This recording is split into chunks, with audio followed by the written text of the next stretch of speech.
In case you missed it last week, the Oscar nominees were announced, and automatically there was a couple of questionable movies and films, one of which I did a big rant on, Emilia Perez. Please check out that video if you want to see my thoughts, my rant, and all that about why that movie absolutely should not have been nominated. But in that same vein, today I'm going to be taking a look at all the movies and actors and actresses and other categories of movies that I think were snubbed from last year. Before I jump into that, please be sure to hit that subscribe button and like this video to stay up to date with the latest videos just like this. Alright, let's start off with the Best Picture nominations. So right now we have Anora, The Brutalist, A Complete Unknown, Conclave, Dune Part 2, Emilia Perez, I'm Still Here, Nickel Boys, The Substance, and Wicked. So for the most part, I do agree with this list. There are a couple that I would have liked to see on here, and all of these should be in this place instead of Emilia Perez, right off the bat. And also, I don't think that A Complete Unknown is up to par with the other movies, and personally, I wouldn't put it up there as a Best Picture. I think the movie was good, but not Best Picture nominee good. So let's get into the movies that I think that would have been a better spot for either Emilia Perez or A Complete Unknown. First off, the movie that I think should have been up there is Sing Sing. It follows a theater group in a prison, and personally, I think that this is one of the more humanistic movies of last year. I felt like the aesthetic that they went with, it all felt very real. It's a movie about never giving up. It's a movie about the importance of art in these facilities and in general, in schools, everything. Just the power of art, the power of expression through theater, and the impact that it can have on even criminals. And I think that that's such an interesting and universal message. And I think that this movie captured that very well, and you just really feel for the characters as well. I think that Coleman Domingo, which is up for actor in a leading role, thankfully it's deserved, he plays the main character of the movie, and I truthfully think that he has a great subtle way of acting, and you really do feel for him. He seems like a good guy. He seems like he takes it very seriously, and I just think that this movie was just a feel-good film with a good message, and well done as well. So I think that should have been up there. Next, I think Civil War was one that was really underlooked. While I think that the end of the movie is a bit lackluster, I do believe that Civil War is one of the most unique and memorable movies of last year. So it pretty much follows a group of journalists pretty much working their way across the United States to get to Washington, D.C. because they want to interview the president. Now, obviously, as the title suggests, the United States is in the middle of a civil war. So there's literally attacks going on, there's this side versus that side, and you could see the havoc that it's caused across the United States. There's a war going on, literally. So that makes it very unique, and to tell this perspective from the journalist's point of view, from these photographers, with Kristen Dunst and Kaylee Spaney, among other actors, just following them across these basically war zones in some cases is so compelling, and it's a beautiful looking movie, a lot of great suspenseful moments, and just very unique. You know, a lot of movies would just go for an action-packed sort of approach to this, you know, where there's just a lead character and they're a soldier and all this, but instead it decides to take a back seat and look at it from the perspective of the journalist. Like, it's a little slow at times, and the end is a little weak, but I think that I could have definitely seen this over some of the other nominations in the Best Picture category. Next up, we have A Real Pain. Now, this movie was nominated for a couple of other awards, mainly actors. The lead, or the supporting rather, Kieran Culkin was nominated. As far as I saw, I think that was the only nomination that they got. Maybe writing, I'll have to double check. But yeah, A Real Pain is like Sing Sing, one of those very human stories. I think that it's super unique, and it's such a simple story, basically just two cousins as they go on this trip, you know, to Europe, and that's the essential idea of it, but it's so subtle in the way that there's things going on with these characters, but the movie never flat out comes out and says it. There's one particular piece of information that you have about these two characters and these cousins and their history with each other and their families, but it never just flat out tells you what they're thinking or what happened in certain things. They hint at certain things, they allude to certain things. It's that subtlety that makes it really impactful. And it's just one of those movies like Lost in Translation and movies like that where it's more of like a trip movie, but it's very chill. It has a very peaceful atmosphere to it. You're kind of just following these people as they're interacting with everyone else. And I just think that Kieran Culkin is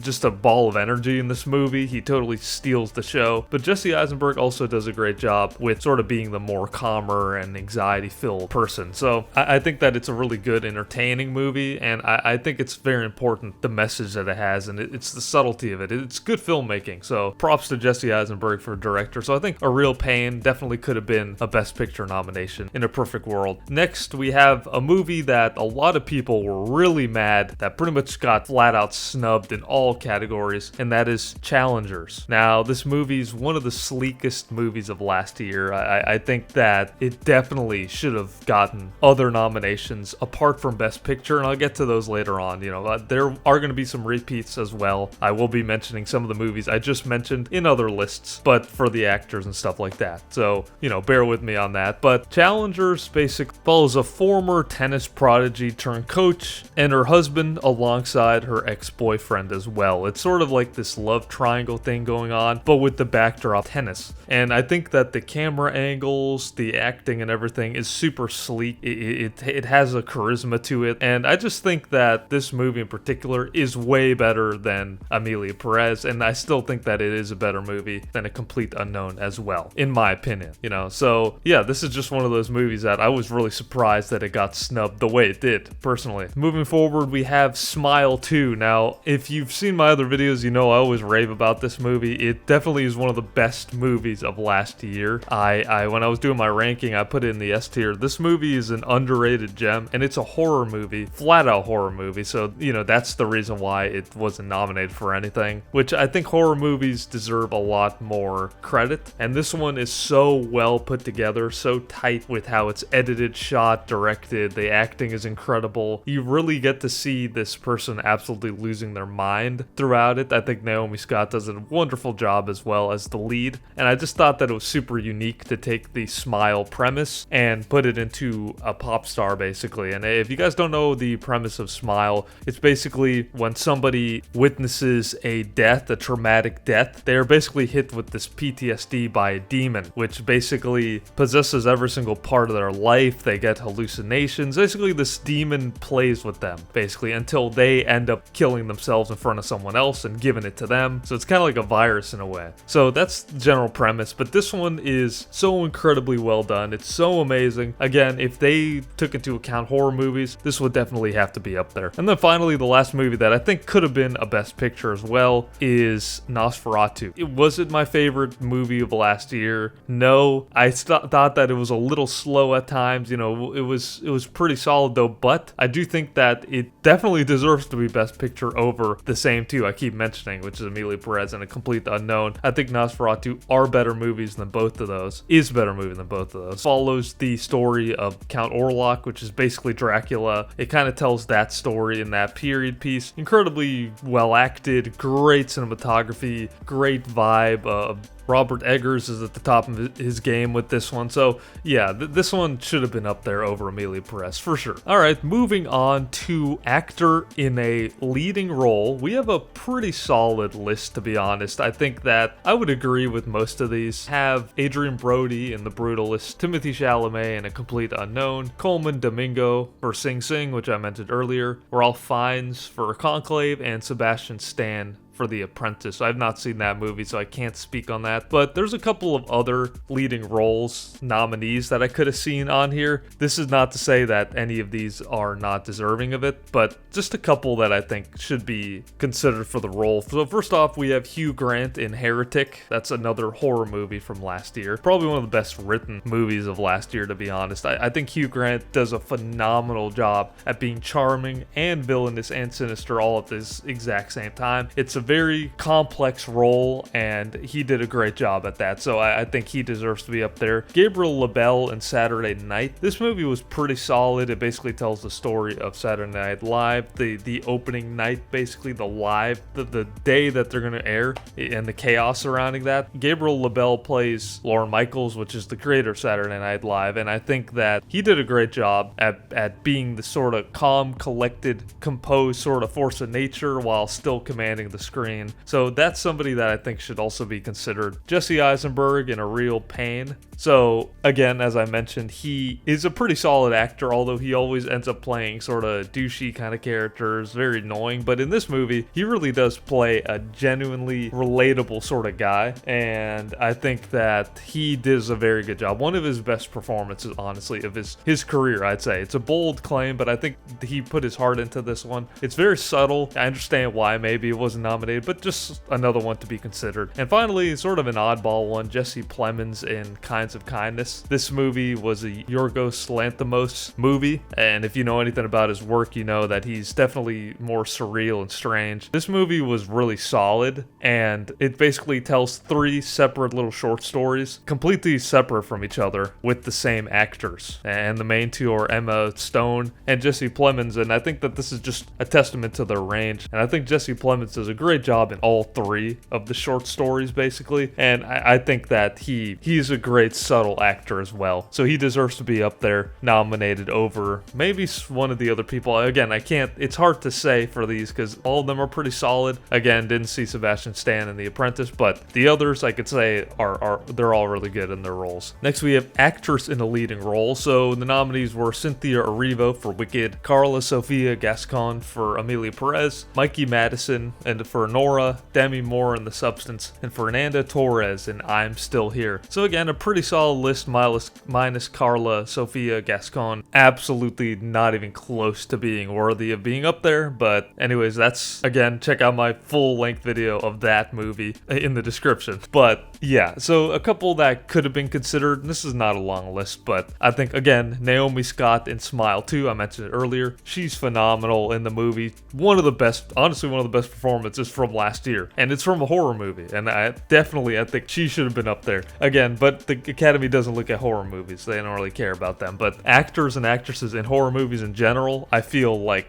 are some of the best actors, in my opinion. But anyways, moving on, I think she should have been up there for sure. Elle Fanning in A Complete Unknown. I truthfully think that she's really good as her role. She sort of plays the girlfriend at a time, I guess, of Bob Dylan. I forgot her name, her real life name, but I think Elle Fanning does a phenomenal job at just giving this really sad performance. It's very subtle. It's not a lot of screen time, but it's one of those performances that it seemed effortless. You really do feel like this person's in pain throughout it. So I thought that should be considered. Of these 3 that I'm about to name, I think that she may have the least chance of being up there, but something to consider. And then finally, Lily Rose Depp in Nosferatu. Now, I was getting a lot of comments about her doing terrible. I was kind of shocked to hear that. I guess a lot of people thought that Lily Rose Depp did a bad job as the lead character in Nosferatu. I didn't think so at all. I thought she did a great job. Again, it's another horror movie, drama horror, right? Period piece. But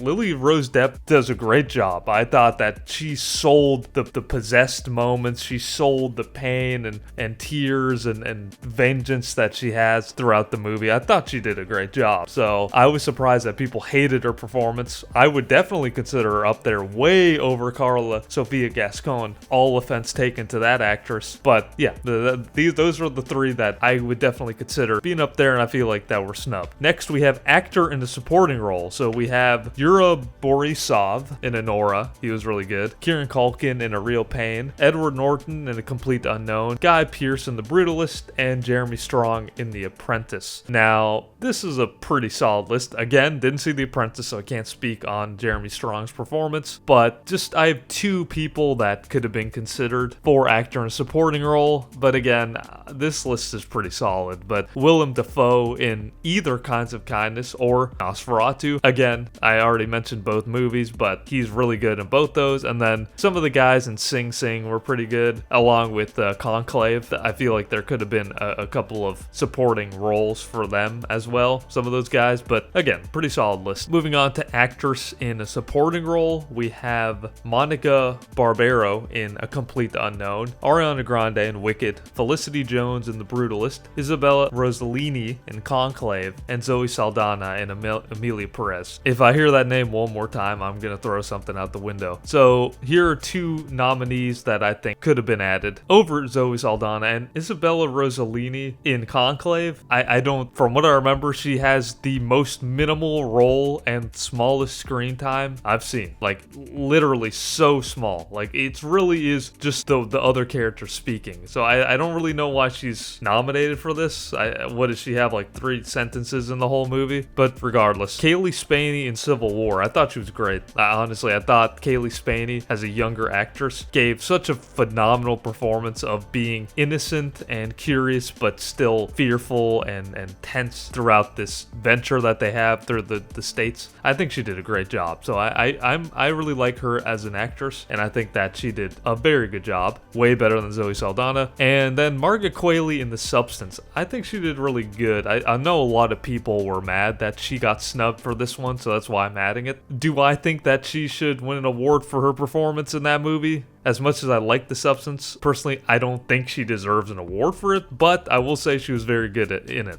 Demi Moore really did a lot of the acting. Margaret Qualley, in terms of visual, maybe acting, yes, but Demi Moore does a lot more of the talking and stuff. So, yeah, I think Margaret Qualley's really good, but I'm just adding that in there because a lot of people felt that way. Alright, going on to cinematography. So, this is an interesting one. We have The Brutalist, Dune Part 2, Amelia Perez. There it is. I'm throwing something out the window. Maria and Nosferatu. Totally agree with Nosferatu in The Brutalist and Dune Part 2. I didn't see Maria, and I'm not going to mention Amelia Perez again. So, cinematography. Civil War. Again, I'm mentioning Civil War. Great cinematography. Alex Garland and his team over there have such a great look to their movies, and Civil War is no different. I think that it's subtle, the coloring is nice, the cinematography, how everything's laid out, a great looking movie. Conclave. I'm really surprised to not see Conclave on here. I wasn't a huge fan of the movie, but if there was anything I loved about it, is the cinematography and the look of the movie was gorgeous. The coloring, the way everything is laid out on the screen, it's a really good looking movie. So I'm really surprised to see that isn't up here in cinematography. The Substance, another really unique looking movie. One of the more unique looking movies I've seen in a long time. The camera angles, everything, the look of it is so unique and works so well with the movie, with these really close-ups and just the reveals and stuff. Really good. I'm surprised that's not up there either. And Challengers, also another one with great camera work, great color, perfect complement to what's going on. So again, another snub, another couple of snubs. Those I feel very strongly about. The others are like interchangeable, whatever, but these I was very shocked. That's flat out snub. Film editing. So again,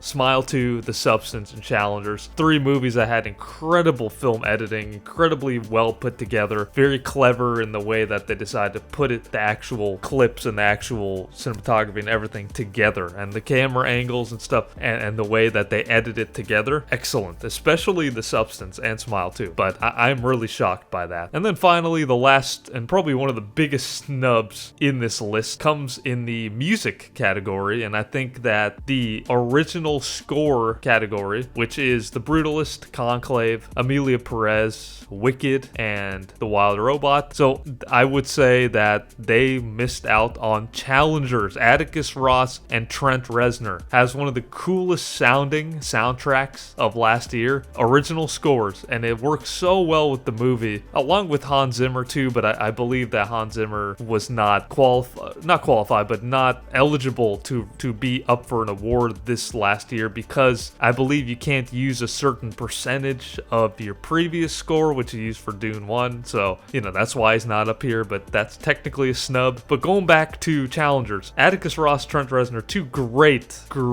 composers and great artists when it comes to making music scores. They made some of my favorite ones like The Social Network and stuff like that. So they made this one and it sounds awesome. It's cool and sleek, really fits the vibe of the movie, and it's not on there. So, but Emilia Perez is though, and Conclave. I don't even remember anything about the Conclave soundtrack. But anyways, that's probably one of the biggest snubs, funny enough. But those are all the snubs that I think occurred, and the other actors and movies that should have been in the place of some of the ones that were nominated. So let me know below if you agree or you disagree, and who do you think is going to win these categories? I'd love to hear it. Please hit that subscribe button, stay up to date with the latest videos just like this, and I will catch you on the next one. Wait, before I end this video, there's one more huge, massive snub, potentially probably the biggest one depending on who you ask, but Denis Villeneuve, the director of Dune 2, was not nominated for Best Directing. Of course, Emilia Perez, the director for that movie, was, but not Denis Villeneuve, probably one of the greatest directors of our generation. So let that sink in.